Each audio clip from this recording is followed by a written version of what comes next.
ବ୍ରହ୍ମପୁର ଅଟୋନଗରରେ ଗତ 26 ତାରିଖ ଦିନ ଘଟିଥିବା ସାଜନ ଗୌଡ଼ ଆକ୍ରମଣ ଘଟଣାରେ ଗଣତନ୍ତ୍ର ଥାନା ପୁଲିସ 4 ଜଣଙ୍କୁ ଗିରଫ କରିବା ସହିତ ସେମାନଙ୍କ ନିକଟରୁ 4ଟି ବୋମା, 2ଟି ଖଣ୍ଡା, 2ଟି ବାଇକ୍ ଜବତ କରିଛି। ସୂଚନା ମୁତାବକ ଗତ 26 ତାରିଖ ଦିନ ଅଟୋନଗରଠାରେ ଟ୍ରକ୍ ତିଆରି କରୁଥିବା ବେଳେ ସାଜନ ଗୌଡ଼କୁ ମରଣାତ୍ମକ ଆକ୍ରମଣ ହୋଇଥିଲା। 2ଟି ବାଇକ୍ରେ 4 ଜଣ ଅପରାଧୀ ହାତରେ ବୋମା ଏବଂ ଖଣ୍ଡା ଧରି ସାଜନ ଗୌଡ଼କୁ ମରଣାତ୍ମକ ଆକ୍ରମଣ କରିଥିଲେ। ଏହି ଘଟଣାର ତଦନ୍ତ କରିବା ପରେ ପୁଲିସ 4 ଜଣଙ୍କୁ ଗିରଫ କରି କୋର୍ଟ ଚାଲାଣ କରିଛି ଏବଂ ସେମାନଙ୍କ ନିକଟରୁ 2ଟି ଖଣ୍ଡା, 4ଟି ବୋମା, 2ଟି ବାଇକ୍ ମଧ୍ୟ ଜବତ କରିଛି। ଗିରଫ ଅପରାଧୀମାନେ ହେଲେ ଲାଞ୍ଜିପଲ୍ଲୀ ବାଉରୀ ସାହିର ଦୀପନ ନାୟକ,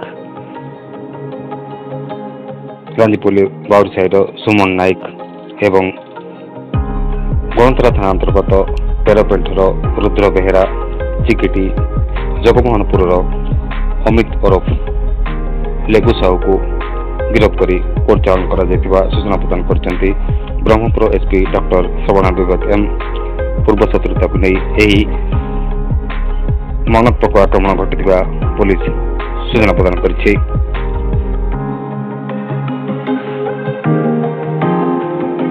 ବ୍ୟୁରୋ ରିପୋର୍ଟ ବର୍ତ୍ତମାନ ଟିଭି।